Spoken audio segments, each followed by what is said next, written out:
halkani waa Washington laanta Soomaaliga idaacada VOA oo aad si toos ah uga dhageysataan efemyada magaalooyinka qaar iyo caalamka oo dhan oo aad nagala socotaan boggeena internetka ee voasomali.com.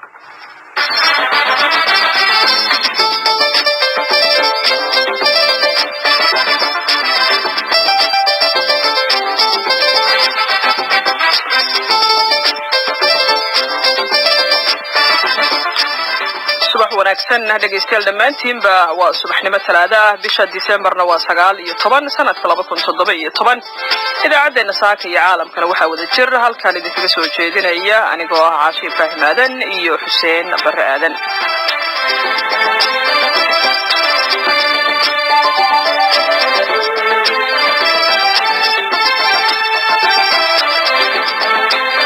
la socota ninka la yiraahdo Cabdirahmaan waa nin siyaasi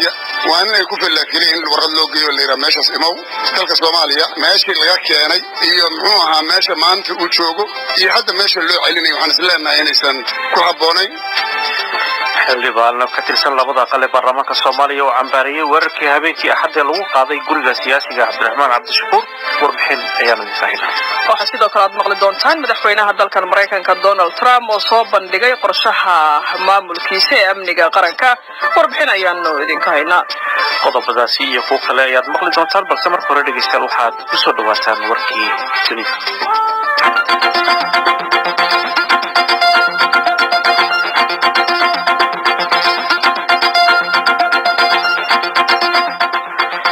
madaxweynaha Mareykanka Donald Trump ayaa shaaca ka qaaday qorshaha xukuumaddiisa istiraatiijiyadda ammaanka qaranka. qorshahan ayaa halkudhigiisa uu ahaa mudnaanta Ameerika ayaa leh. madaxweyne Donald Trump khudbadan uu qaranka u jeediyay ayuu ku soo bandhigay qorshaha xukuumaddiisa ee ammaanka qaranka iyo istiraatiijiyadda maamulkiisa ee arrintaasi ku aadan. maamulka Trump ayaa codkiisa diidmada qayaxan ee veto-ga u adeegsaday inuu ku horjoogsado qaraar uu golaha ammaanka qaramada midoobay ku diidayay go'aanka Mareykanka ee uu Qudus uga aqoonsaday caasimadda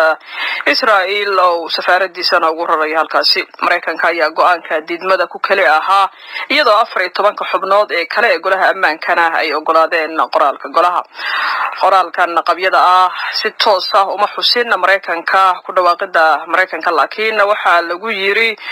in ay wax aad looga xumaado tahay go'aanadii dhawaan soo baxay ee ku aadanaa maqaamka magaalada Qudus. mid ka mid ah tareenada xawaaraha dheereeya ee isku xidha gobolada dalka Mareykanka ayaa ka baxay dhabadii loogu talagalay. shilkan ayaa ka dhacay gobolka ku yaala cirifka galbeed ee Mareykanka ee Washington. tareenkan ayaa isagoo xawli dheereeya ku socda waxa uu ka baxay dhabihii loogu talagalay waxaana uu ku dhacay wado aad u ballaaran oo ay marayeen baabuur tiro badan. wararka ilaa iyo haatan soo baxay ayaa sheegaya in shilkan uu geystay khasaare gaadhaya dhaawaca ugu yaraan 100 qof. hay'adda xuquuqda aadanaha ee Human Rights Watch ayaa sheegaysa inay shaaca ka qaaday burbur hor leh oo loo geystay xaafadaha ay ku nool yihiin qowmiyadda Rohingya ee waqooyiga Myanmar intii lagu guda jiray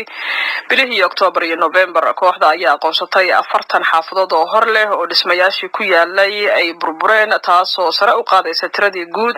ee ay hay'addaasi horay u haysay oo gaarsiinaysa 354 xaafadaha ay ku nool yihiin qowmiyadda Rohingya oo qayb ahaan amaba gabi ahaanba la burburiyay tan iyo bishii Agost 25 ee sanadka 2017. in ka badan nus milyan Rohingya ayaa ku cararay dalka ay dariska yihiin ee Bangladesh si ay uga baxsadaan xasradaha halkaasi ka socda tan iyo xilligaasi.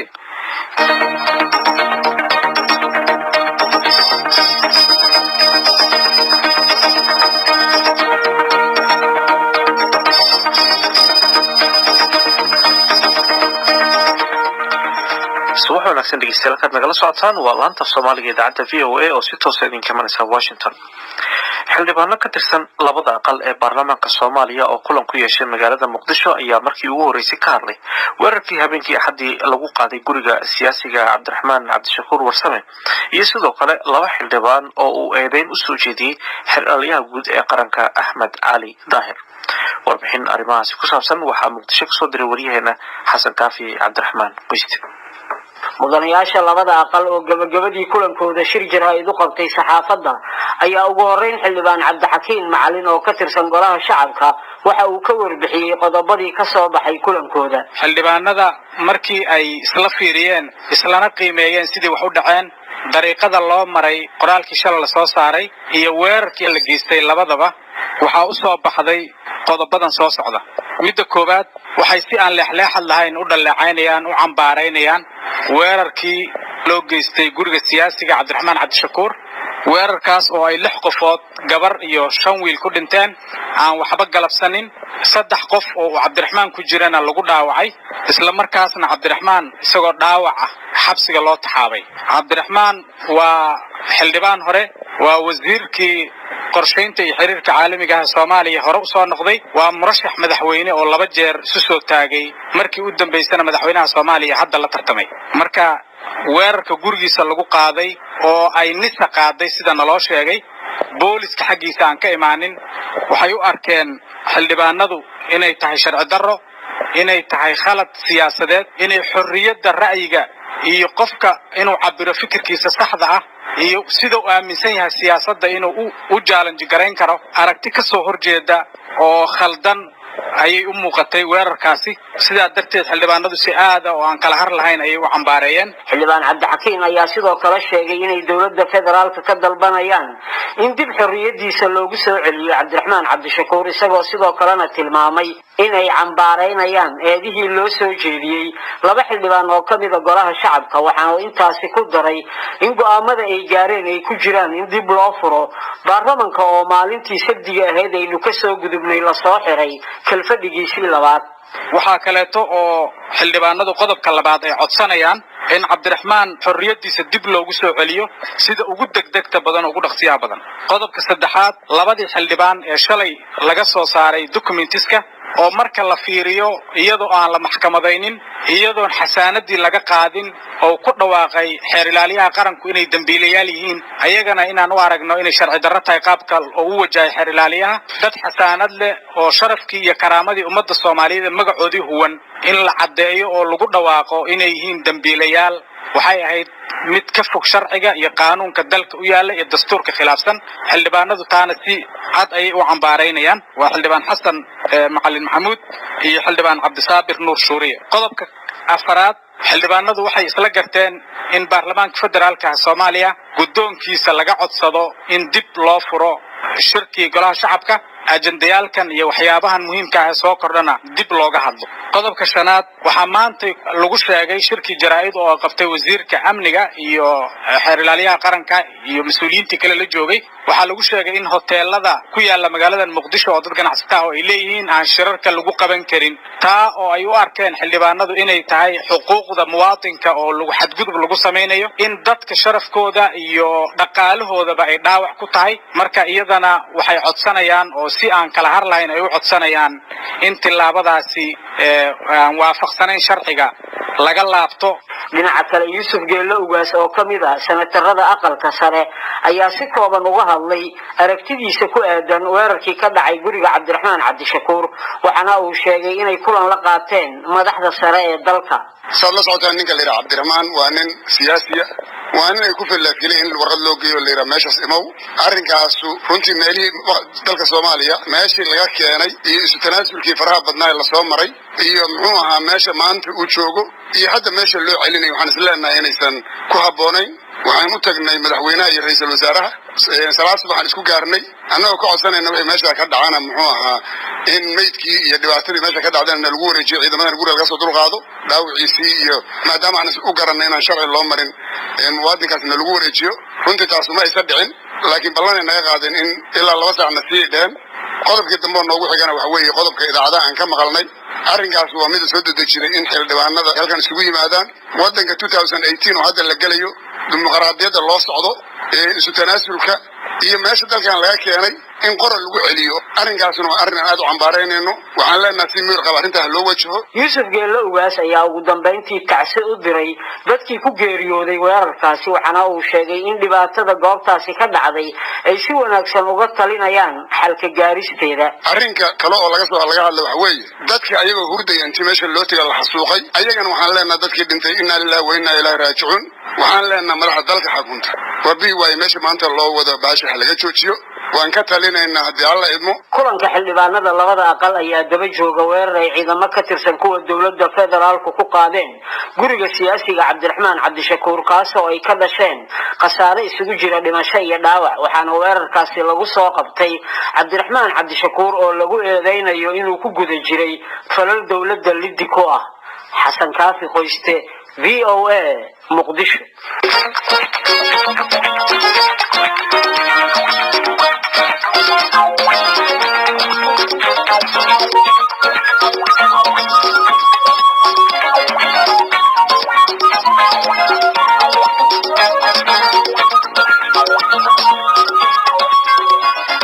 subax wanaagsan mar kale meel kasta oo aad naga maqlaysaan. madaxweynaha dalkan Mareykanka Donald Trump ayaa shaaca ka qaaday qorshaha xukuumaddiisa ee istiraatiijiyadda ammaanka qaranka. qorshahan ayaa halku-dhagiisa laga dhigay mudnaanta Ameerika ayaa leh. faahfaahinta waxaa inoo haya Xuseen Barre Aadan. madaxweyne Donald Trump ayaa khudbad uu qaranka u jeediyay ku soo bandhigay qorshaha xukuumaddiisa ee amniga qaranka iyo istiraatiijiyadda maamulkiisa ee arrintaasi ku aadan. madaxweynaha ayaa sheegay in qorshahan oo soo shaqaynaya 11 bilood oo la soo dhaafay uu yahay mid mudnaanta koobaad siinaya dadka Mareykanka ah iyo ammaankooda, isagoo ku cambaareeyay madaxdii ka horeysay inay ahaayeen kuwa sida uu hadalka u dhigay ka gaabiyay danihii muwaadiniinta Mareykanka isla markaana ku hawlada inay dalal kale dawlado iyo qarnamo u dhisaan. Our leaders drifted from American principles. They lost sight of America's destiny and they lost their belief. madaxdeenu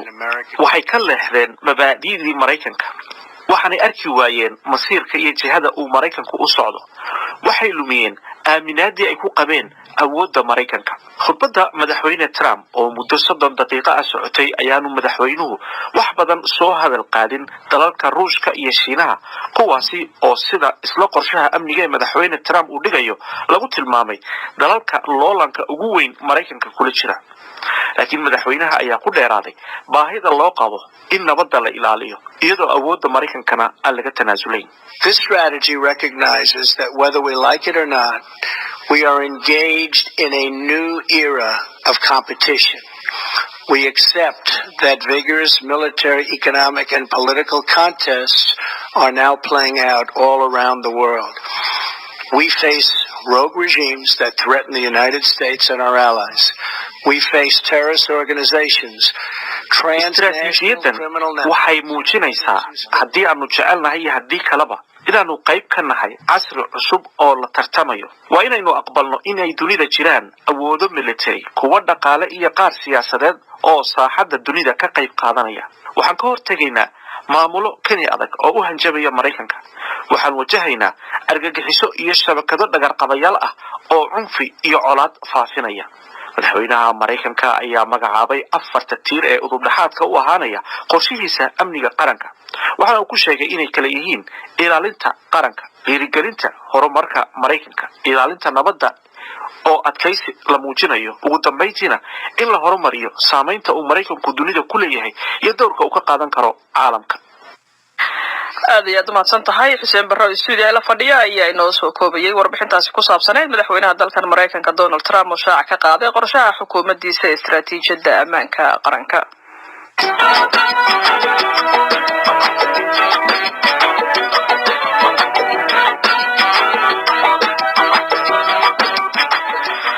subax wanaagsan markale dhegeystayaal nagala socotaan waa laanta Soomaaliga idaacadda VOA. agaasimaha guud ee sanduuqa lacagta adduunka ee IMF Christine Lagarde oo booqasho ku joogta dalka Jamhuuriyadda Djibouti ayaa shalay kulamo kala duwan la yeelatay mas'uuliyiinta dalkaasi. kulamadaasi iyo waxyaabihii looga hadlay ayaa warbixintan waxaa kasoo diray wariyaha Djibouti VOA Ramadaan Muuse.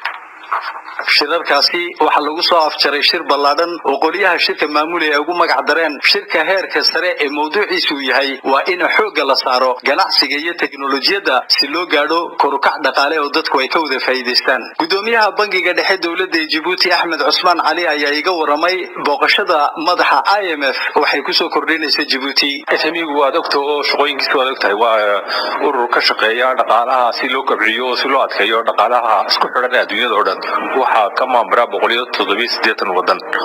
178 baa doonaya mid kastaba in sharafta ay maanta la siisay madam Lagarde oo durusisha caalka iyo fimiga ayakuba ay ka helaan ka faa'iideysan waayo waxa isku raacay in rol ku ciyaaro fimiga dhaqaalaha adduunyada doorka ku ciyaaro marka badanku fimiga waxay caawisaa shaqadiisa wadanada liita ee u baahan gargaarka inuu falka iyagu ma taagnay wax uga baahnay taro waxayna lagu tilmaami karaa inuu yahay socdaalkeegu inay ka marqaateen sidii dariiqii fiicna ku jirno laakiin haddana iska badbaadino wixii dhibaatay naga soo kor nooga iman lahaa hadii la eego xaga maahda badan iyo waxaan kaasiya hadii sidii loo sameyn lahaa in shaqooyin iyo ambassador maaragtay shaqaabuur gudoomiyaha rugta ganacsiga iyo warshadaha Djibouti Yusuf Muuse Dawaale ayaa wax iga iftiimiyay qodobadii laga hadlay dooda dalxiiska in aad loo taabagaliyo in horumar la gaarsiiyo in telecommunicationka isna la dardargeliyo dardargelis buu baahan yahay yaan ka maqlaynay taada qofka soo saxaya waxyaalaha uu madaxweyne Ismaaciil Margeli iyo dawladdiisa ay ku jiraan annaguna hadii aan nahay dadkii baamasharka ahaa ambulance dadkii la shaqeynayay siyaasadda dhaqaale wax kala qabanayay waajib bay nagu tahay inaan dadka dibadda noogu yimaado sidan marsida qaaliga nagu ah directrice generalka FMIga maanta iyo kuwa kale oo iyo kuba maxaan ku rahay wadanka aad inta dheer ugu hay inay aaminaan horumarka aan labadiisa haysano waxaan rajaynayaa ilaahayna ka rajaynaynaa waxa weeyaan horumarkaas oo dadka amal la'aanta maanta haysato wax uga tar laakiin way sheegtayadii waxa tidhi markii la doonayo in horumar dhaqaale la sameeyo wadan uu ku talaabsanayo kubaca dhaqaale wadadu way dheer tahay waa rudda longa leen batri sida afka Faransiiska ku sheegtay dadka reer Djibouti waa la arkay shaqo la'aantu way iska badan tahay samir intee leeg bay yeelan karaan dadku waxa ugu muhiimsan oo in farta lagu fiiqaa horta waxa weyn dadka in aan la baro farsamadii gacanta tacliintu ay noqoto tacliin tayo leh farsamada gacanta ay noqoto tayo leh yadna wadankana lagu dabaqo sida uu madaxweyne Ismaaciil Margeli loo wado in lagu dabaqo horumar ku jahaysan in meelaha ilaha dhaqaale looga baahan yahay ay noqdaan meelaha ay dadku amalka inay ka helaan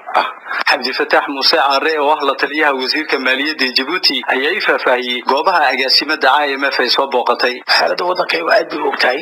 horumarku socdo way ogtahay waxay indhaheega doonaysaa inay korogto horta inay Djibouti wax badan baa laga sheegaa inay aragto wixii laga dhisay boorarka la dhisay tanaka la dhisay biyaha la sameeyay inay indhaheega ku aragto way aragtay waxa oo dhan oo isoo aragtay horumarka indhaheega soo aragtay wayna la qaadatay inaan wada doosara ku jirno wadankaygu yahay Afrikada kolkol isku keenay geeska ka isku dayaya in ilaa horumarka dawladaha kale ay isticmaali doonaan inuu kugu horeeyay waxa kale in la eegtay sidii ay ilaahaas inay horumarku ay u yimaadeen amba lacagii la soo amaaday amba lacagii dawladdu gelisay halka ay miisaaniyada dalka ay kaga jiraan way la eegtay waxa kale ay eegtay in shaqalaanta dhalinyartana waxbay ka taabsatay sidii aan anagu u wadna in doonayna in uu xalalina way nala eegtay wallahi maanta hada ugu horeysa inay wadanka timaado inay Djibouti timaado aragto aadna way noo taasinaysay way laakiin doodadii markaan dhageystay waxa tidhi imkaaniyaadkan xagga dikada logistiga loo yaqaano porarkan la sameeyay tareenkan waxaas wax ku filan ma aha batri waxa loo baahan yahay shaqaabo xoog leh oo waa loogiyo dhalinta in amal laanta sameysay marka doodaas oo kale maxaad ka oran leedahay waxa la tusay ay wasiiradu tuseen horta madaxweynaha maanta way la kulantay way soo wada sheekaysteen in wasiiradu waxay tuseen talaabadu wadankeegu socdo intii hore aan sameynayna waan tusnay wax aan ku jirnaa waan tusnay Saciid Daawud Maxamed oo kamid ah ganacsatadii reer Djibouti ee ka qayb galay shirarkaasi ayaa ii sheegay waxyaabaha uga baxay aqoon isweydaarsi baa meesha ka socdo annagu haddaan ganacsatadii wadanka aan nahay in khibradaha wadanada iyo ku sida iyadoo kale u bilaabay hortay xagga gaari inaan ka khibrad qaadanay tusaale noqoto oo leys aqoon weydaarsado waan ku hambalyeynaya baan oran lahaa anigu haddaan ganacsatada dhalinyarta ee rugta ganacsatada Djibouti memberka Ramadan Muuse VOA Djibouti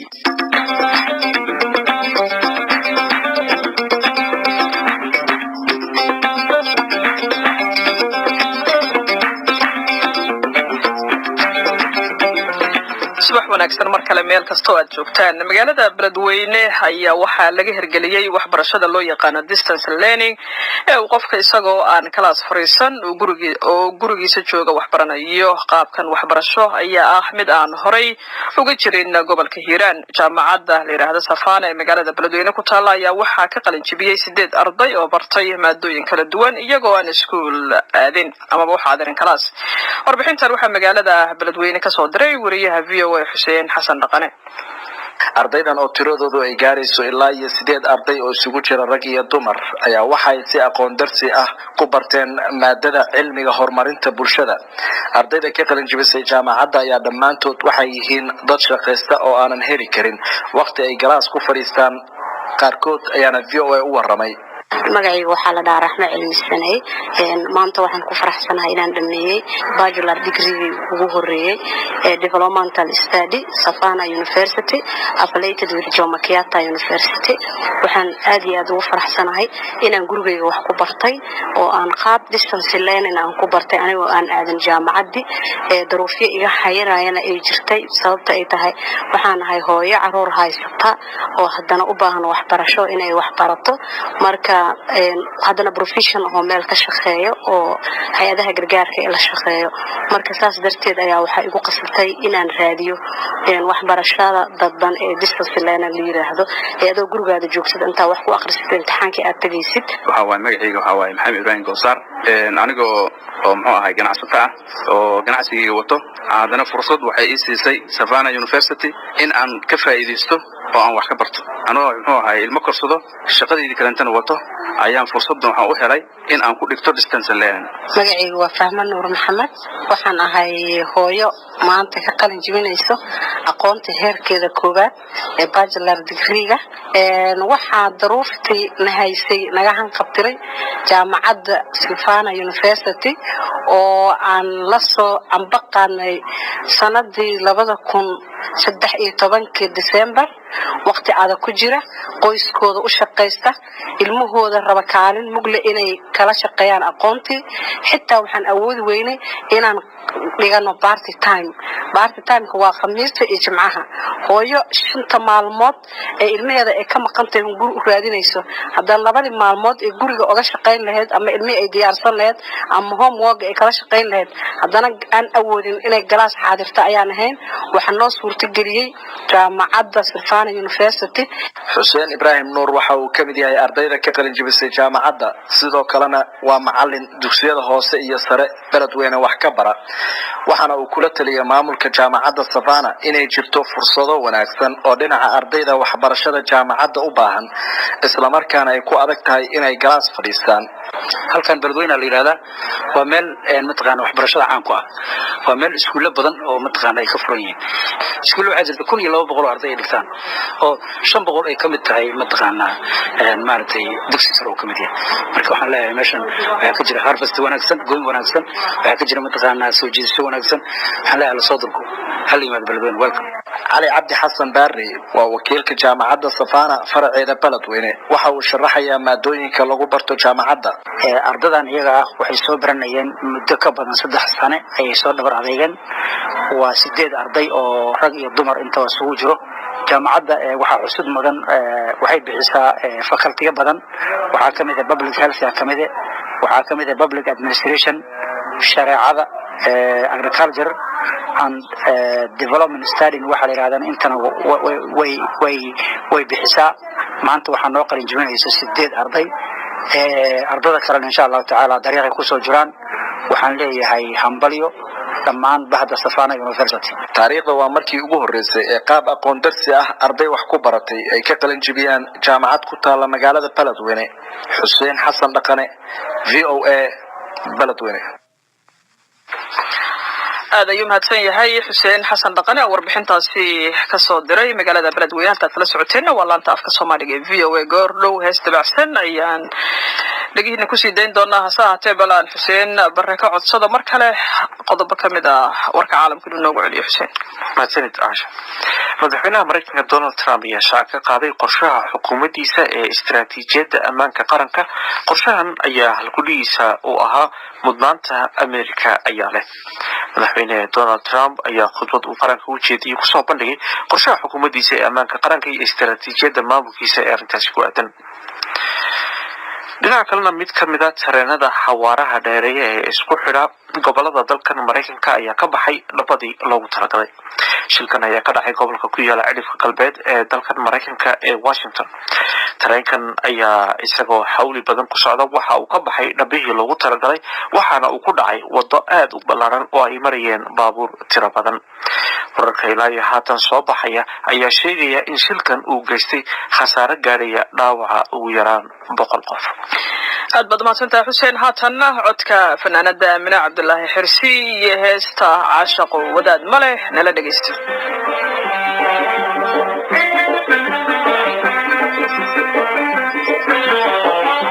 weligeeda duunyada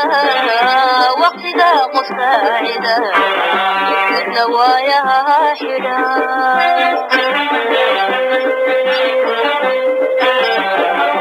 labadaasi waxaan hayn halooga wahayo waa nin iyo waagi weligeeda duunyada waqtiga qof saacida midna waayaha xidha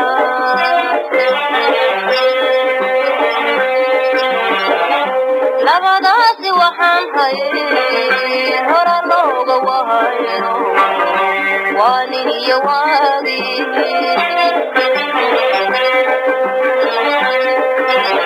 aniguna wisisiga waxa wayda laha waxyeelada wishbayna sara kacay aniguna wisisiga waxa wayda lahaya igu wacan waxyeelada wishbayna sara kacay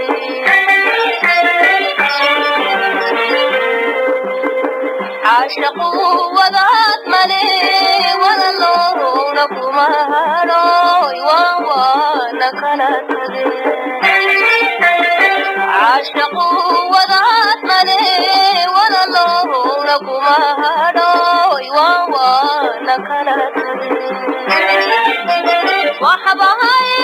طبيبنا او كان سرد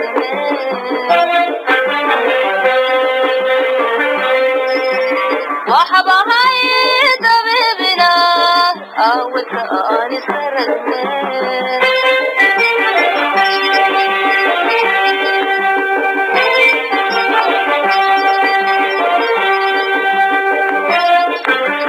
عاشق wadaad male codka macaan fanaanada Aamina Cabdullaahi waxa uu ugu dambeeyay guud ahaan idaacadii saaka iyo caalamka ee laanta afka Soomaaliga ee VOA oo idinkaga imaanaysa magaalada Washington. waxaa idin la socodsiinayay anigoo ah Caashi Ibraahim Aadan iyo Xuseen Barre Aadan. dhinaca soo saaristana wuxuu ahaa Bashiir Abikar. intaan mar kale hawada ku kulmayno haddii Alle waxaan dhammaanteen oo isku duubnay leenahay sidaas iyo subax wanaagsan. sida weelda loo shabay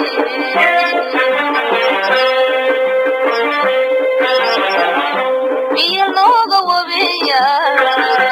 waana duidhaha culimada wanaagsani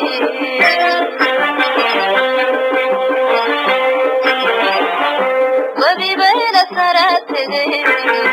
wadadiina ka ambaday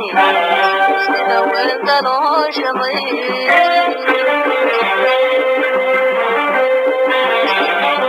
iyo looga wabiya waana duidhaha culimada wanaagsani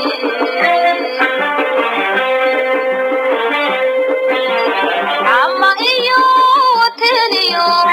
walduxaatiyo idin hadayigu wareejaan walbahaarku imaadhigo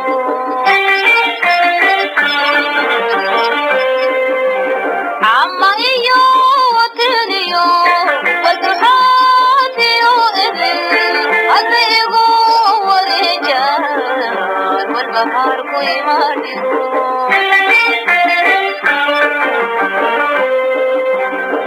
عاشقوا وضع